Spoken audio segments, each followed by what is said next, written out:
Welcome to my channel. Chart पर ना हर candle stick एक कहानी कहती है। लेकिन कुछ कैंडल ऐसी होती हैं जो सिर्फ कहानी नहीं कहती, पूरी कहानी का रुख ही मोड़ देती हैं। आज हम एक ऐसे ही शक्तिशाली सिग्नल को समझने वाले हैं। ट्रेडिंग में ये एक बहुत बड़ा सवाल है ना, कि क्या सच में एक अकेली कैंडल पूरे बाजार का मूड बता सकती है? तो जवाब है हाँ, बिल्कुल। एक अकेली कैंडल में इतनी ताकत हो सकती है, और आज हम यही देखने वाले हैं कि कैसे। तो मिलिए बुलिश मारुबोजू से।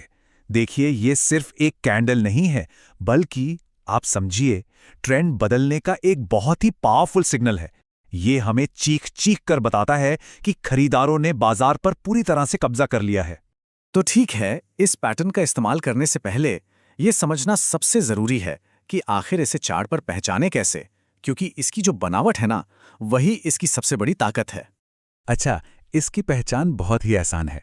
ये एक लंबी मजबूत हरी कैंडल होती है जिसमें ऊपर या नीचे कोई शैडो, जिसे हम विक भी कहते हैं, वो नहीं होती। मतलब साफ है, जिस कीमत पर ये खुली वही इसका सबसे निचला पॉइंट था, और जहां ये बंद हुई वही सबसे ऊंचा।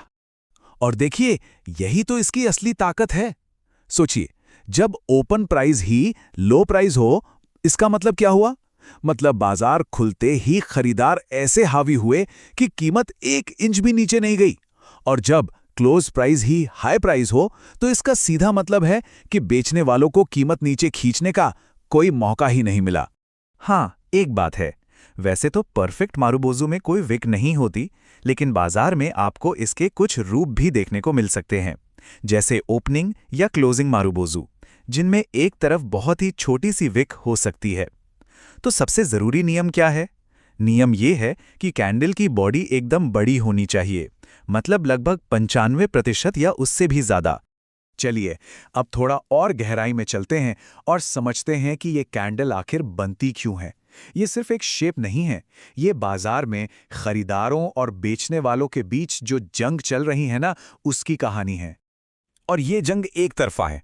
ये कैंडल शानदार ढंग से दिखाती है कि बाजार में बेचने वाले या तो हैं ही नहीं, या फिर वो इतने कमजोर हैं कि कीमत पर कोई असर ही नहीं डाल पा रहे। ये खरीदारों की पूरी पूरी जीत है। तो इसीलिए जब ये कैंडल एक लंबी गिरावट के बाद बनती है, तो एक बहुत बहुत बड़ा संकेत हो सकता है। ये सिग्नल है कि अब बाजार का मूड बदल रहा है और तेजी आने की पूरी पूरी संभावना है। इसे ट्रेंड रिवर्सल पैटर्न भी बस इसीलिए कहते हैं। ठीक है, तो अब हम इसे पहचानना सीख गए, इसके पीछे की ताकत को भी समझ गए हैं। अब सबसे बड़ा सवाल कि इस पर ट्रेड कैसे करें। तो चलिए अब इसकी रणनीति पर नजर डालते हैं। इसकी ट्रेडिंग के लिए ना एक सीधी सादी 4 स्टेप की प्रोसेस है। सबसे पहला कदम है कॉन्टेक्स्ट, मतलब माहौल। पैटर्न को हमेशा एक डाउन ट्रेंड के आखिर में खोजना है।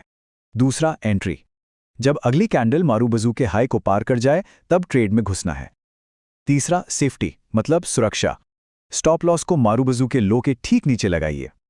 और चौथा, जो सबसे जरूरी है, हमेशा सिग्नल को कंफर्म करें। हाँ, ये बात गांठ बांध लीजिए। कोई भी अकेला कैंडलस्टिक पैटर्न 100% गारंटी नहीं होता, इसलिए किसी भी ट्रेड में कूदने से पहले दूसरे इंडिकेटर्स से कंफर्म करना बेहद जरूरी है। तो कंफर्मेशन के लिए क्या करें? कई उपकरण हैं जो इस्तेमाल किए जा सकते हैं। देखें कि क्या मारुबोजू कैंडल बनते समय वॉल्यूम बढ़ा है, क्या ये किसी जरूरी सपोर्ट लेवल या मूविंग एवरेज के पास बन रही है, या फिर क्या आरएसआई जैसे इंडिकेटर्स भी तेजी का ही इशारा कर रहे हैं।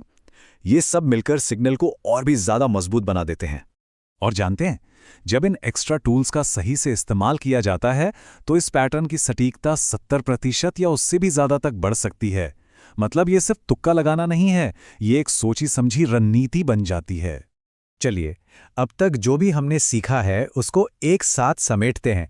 इस पैटर्न पे ट्रेड करते समय इन जरूरी नियमों को हमेशा याद रखना है। इसे अपनी फाइनल चेकलिस्ट समझ लीजिए। ये 4 सुनहरे नियम हैं। पहला, लोकेशन। ये हमेशा एक डाउन ट्रेंड के बाद ही दिखना चाहिए, कहीं बीच में नहीं। दूसरा, वॉल्यूम। कैंडल बनते समय ट्रेडिंग वॉल्यूम ज्यादा होना ही चाहिए। तीसरा, बॉडी। कैंडल की बॉडी कम से कम 95% हो, इसमें कोई समझौता नहीं। और चौथा, टाइम फ्रेम। अच्छी बात यह है कि यह पैटर्न 5 मिनट से लेकर साप्ताहिक चार्ट तक हर टाइम फ्रेम पर काम करता है। तो अगली बार जब ये जबरदस्त पैटर्न चार्ट पर दिखाई दे, तो सवाल यह है कि क्या इस मौके को पहचाना जाएगा? देखिए, बाजार तो हमेशा संकेत देता है, जरूरत बस उन्हें सही ढंग से पढ़ने की होती है। Thanks for watching and please subscribe to my channel.